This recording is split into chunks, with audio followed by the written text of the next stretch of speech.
Shalom, brothers and sisters. Grace, mercy, and peace be unto you from Yahuwah, our Father. In Yahusha, he is the Messiah, the one who carries the burden of Yah. His voice, our high priest, soon coming king. Hear, O Yisharel, Yahuwah, who is our mighty one, he is one. There is no other mighty one in existence, brothers and sisters, than Yahuwah. And Yahusha is his voice. This is Brother YAHUAH'S coming to you again today with another question. Is Saturday really the Shabbat of Yahuwah? In today's world, many people believe that Saturday is the Shabbat, the seventh day of the week.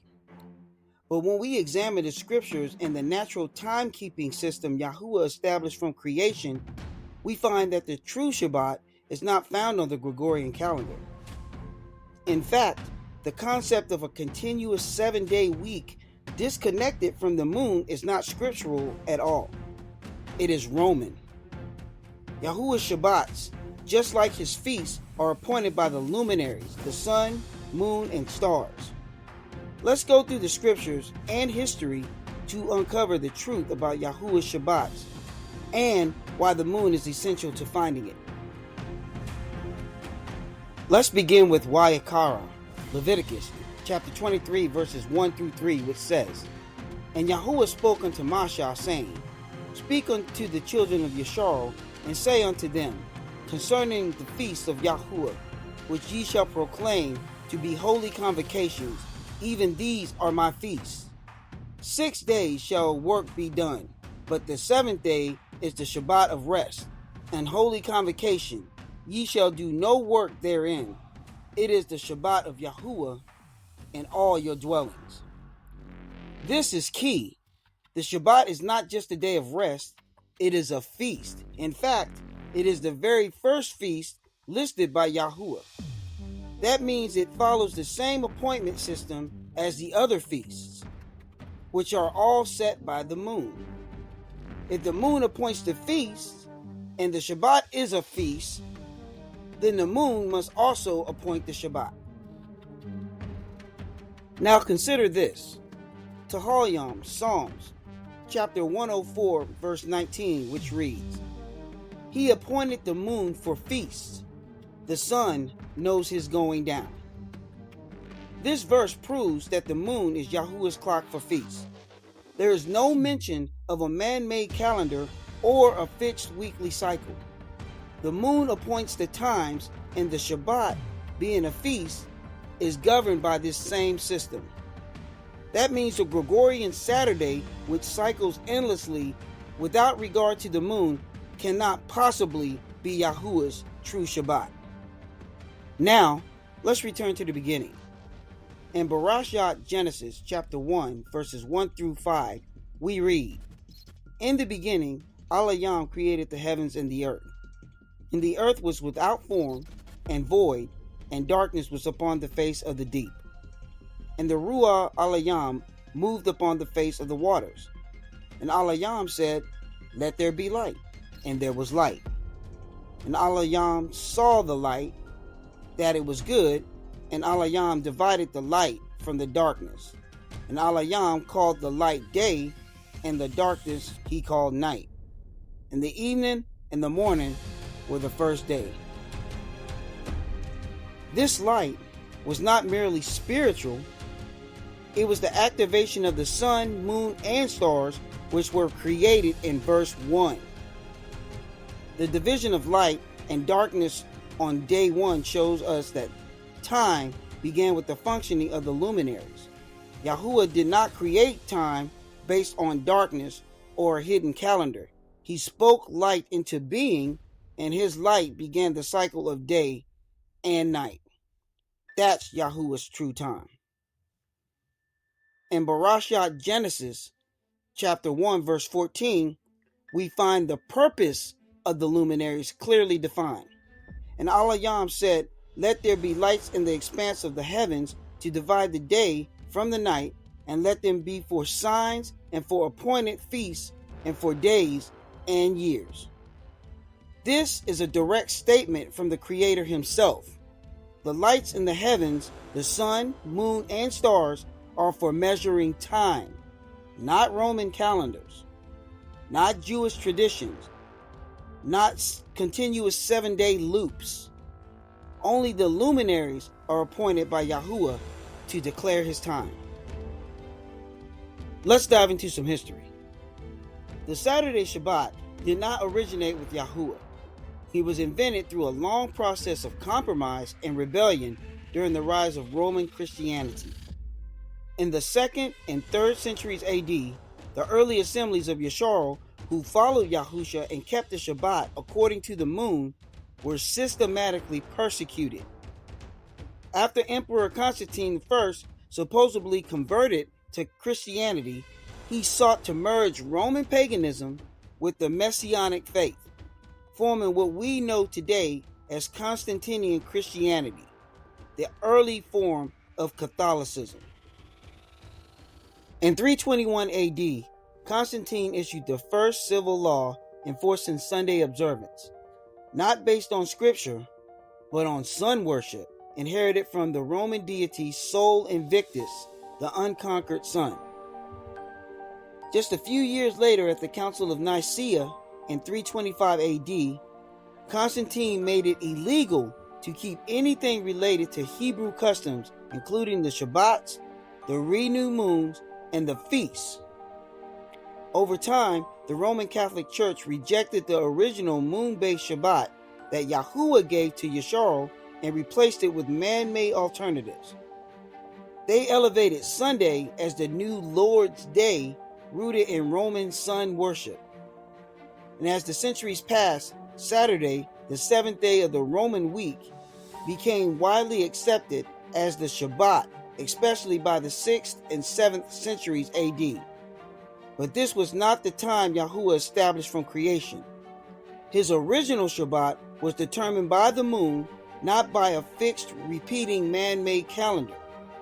The Saturday tradition was divorced from the luminaries based on a continuous weekly cycle and adopted out of convenience, compromise, and tradition, not obedience to Yahuwah's faithful timekeeping system written in the heavens.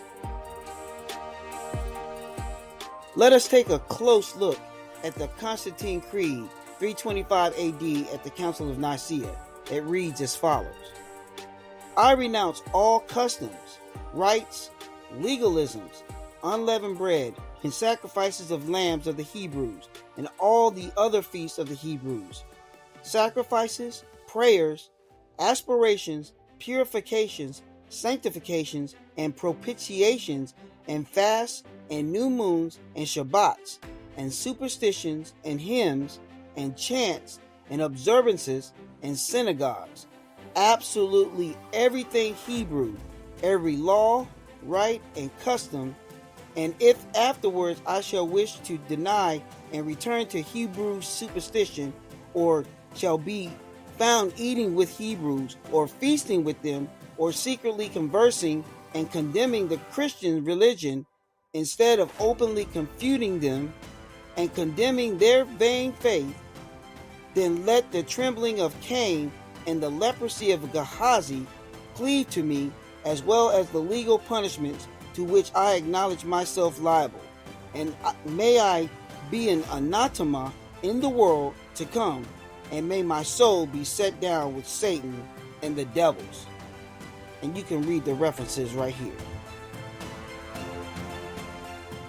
Let us now look at YAHUAH'S, Jubilees, chapter 2, verse 9. And on the 4th day, he created the sun and the moon and the stars, and set them in the expanse of the heavens to give light upon all the earth, and to rule over the day and night, and divide the light from the darkness. And Alayam appointed the sun to be a great sign on the earth for days, and for Shabbats, and for months, and for feasts, and for years, and for Shabbats of years, and for Jubilees, and for all the seasons or muadyam of the years. Now we know that the sun, moon, and stars were created on day 1, as part of the heavens, according to Barashat Genesis chapter 1, verse 1, when the Alayam created the heavens and the earth. These celestial orbs were present, but not yet operating in their appointed roles. When the Alayam declared, "Let there be light," in Barashat Genesis chapter 1, verse 3, the sun was lit by his command, marking the beginning of time and the first day of the solar cycle. However, it wasn't until day 4 that the sun, moon, and stars were officially assigned their functions to divide the day from the night, to be for signs, appointed times or muadyam, days, years, to rule over the day and night, and to give light upon the earth. This means they were created and illuminated on day 1, but were not set into their commanded circuits and purposes until day 4, as both Barashat Genesis and YAHUAH'S Jubilees confirm when rightly understood. How do we know that the heavens include the sun, moon, and stars? HIS Psalms 19 verse 1 states, "The heavens enumerate the glory of all, and the expanse shows his handiwork." From the very beginning, Yahuwah placed his timekeeping system in the shamayam, or the heavens, specifically through the sun, moon, and stars, known in Abarya as H8064, which means shamayam. These luminaries were not placed randomly. They serve a divine purpose, and we have 3 powerful scriptural witnesses that confirm this. Witness number 1, Barashat Genesis chapter 1 verse 14 shows that the Alayam said, "Let there be lights in the expanse of the shamayam to divide the day from the night, and let them be for signs, for appointed times or muadyam, and for days and years." This reveals that the sun, moon, and stars were positioned in the shamayam to govern Yahuwah's calendar, including his feast days and years. Witness number 2, HIS Psalms chapter 19 verse 1 states, "The shamayam declared the glory of all, and the expanse shows his handiwork." This is the witness within the witness. The shamayam are not silent. They actively proclaim something, the kabod of all. And witness number 3, Deuteronomy chapter 4 verse 19 warns us not to worship the sun, moon, and stars, the host of the shamayam, which proves again that they are part of the shamayam, which is H8064 in the Blue Letter Bible. You can check it for yourself. Created and ordained by Yahuwah as divine timekeepers. The key to understanding what they are declaring lies in the Abarya word kabod, which is H3519 in the Paleo Abarya. Ka means covering or power. Ba means house or family. U means secure or hook. And Da means door or pathway. This word forms a prophetic picture, a powerful covering over the house of Yisrael, securely connected and opening the way forward. The question is, what is this open and secured path that the shamayam are declaring every day and night? It is none other than the path of years. Yahuwah's divine set-apart timekeeping system, written in the heavens through the perfect harmony of the sun and the moon. This is the true calendar of creation, established by the Creator, not by man. The shamayam declare his kabod, and his kabod reveals his way, his time, and his path. Simply put, kabod means that Yahuwah has placed a strong and protective covering over his people Yisrael. He has securely connected them to himself and opened a clear path forward for them to follow. That path is written in the heavens. It is his calendar, his covenant, and his Shabbat, a sign between him and his people forever. Again, we see that the moon was appointed by Yahuwah to determine not just the feast, but the Shabbats as well. This demolishes any idea that the Shabbat is on a fixed weekday like Saturday. Instead, it confirms that the Shabbats are part of the heavenly timekeeping system, not the man-made one. Some argue, based on YAHUAH'S Jubilees chapter 2 verse 9 and Barashat Genesis chapter 1 verse 14, that the sun, moon, and stars were created on the fourth day, not the first. Their claim is that the luminaries did not exist until day 4, and that this is when the heavens was formed.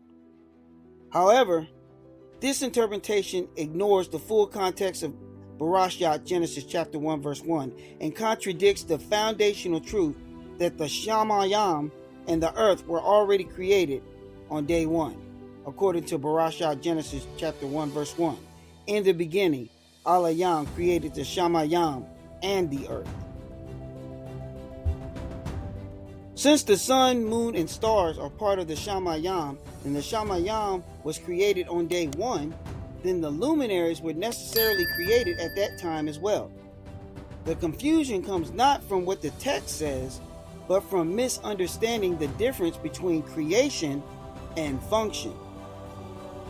Barashat Genesis chapter 1 verse 14 and YAHUAH'S Jubilees chapter 2 verse 9 do not describe the creation of the sun, moon, and stars from nothing on day 4, but rather their appointment to function to divide day from night, govern the time, to serve as signs for muadyam or appointed times, days, and years. The language is clear. Let there be lights, and let them be for signs.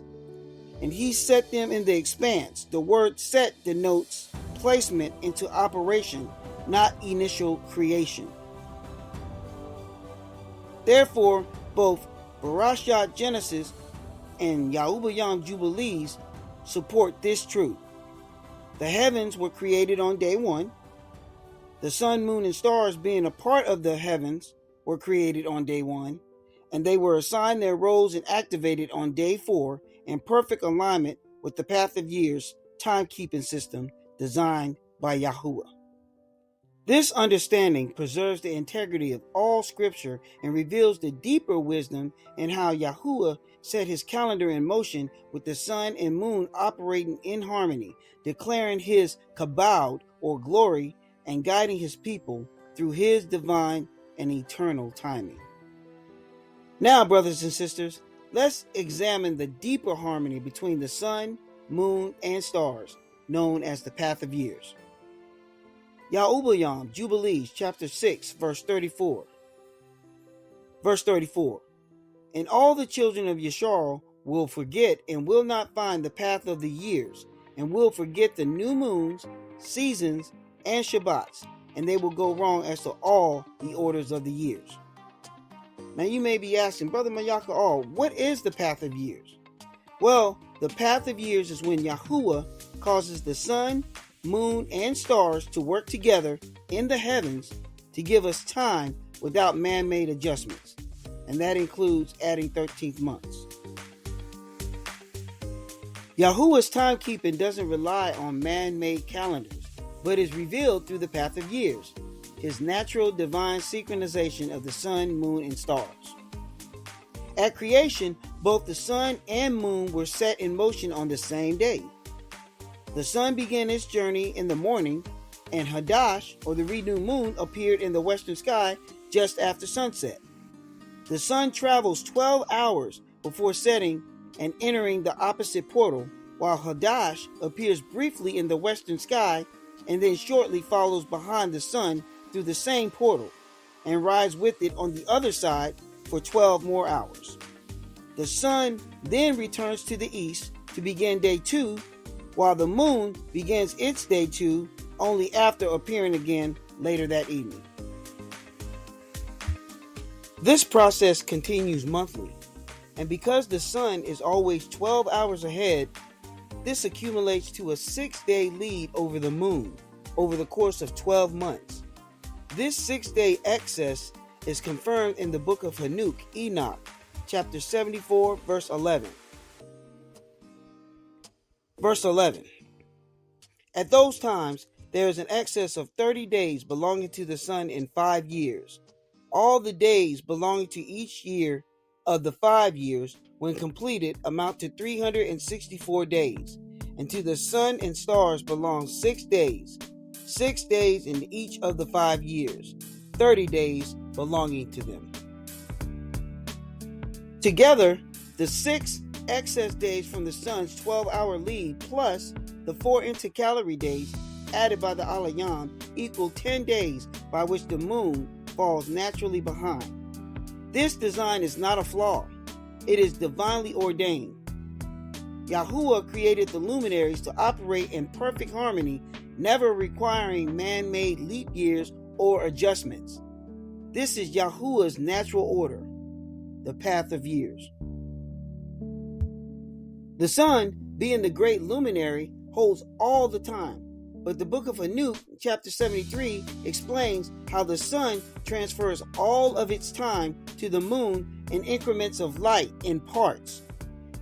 That is why the moon appears differently each night. It is not creating its own time, it's receiving and reflecting time from the sun. This gradual transference of light is how we are able to determine the days, weeks, feasts, appointed times, and our Shabbats. It is a divine system where both luminaries work in harmony to mark time upon the earth.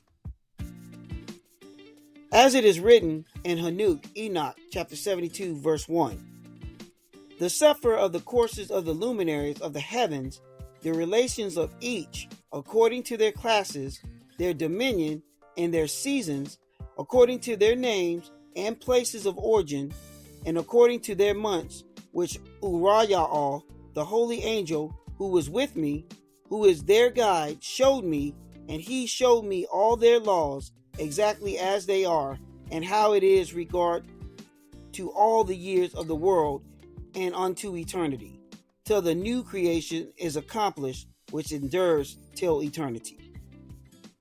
So you see, brothers and sisters, the sun, moon, and stars are the faithful witnesses Yahuwah established from the very beginning, set in place at creation as his divine timekeepers. They declare his appointed times, revealing his unchanging love and steadfast covenant with his people. These luminaries were commanded to run their paths without interruption, bearing witness to his eternal order and instructions for all generations, even unto eternity. And to close this teaching with strength and clarity, I ask that you will please consider this final word from Hanuk, Enoch, chapter 41, verse 6.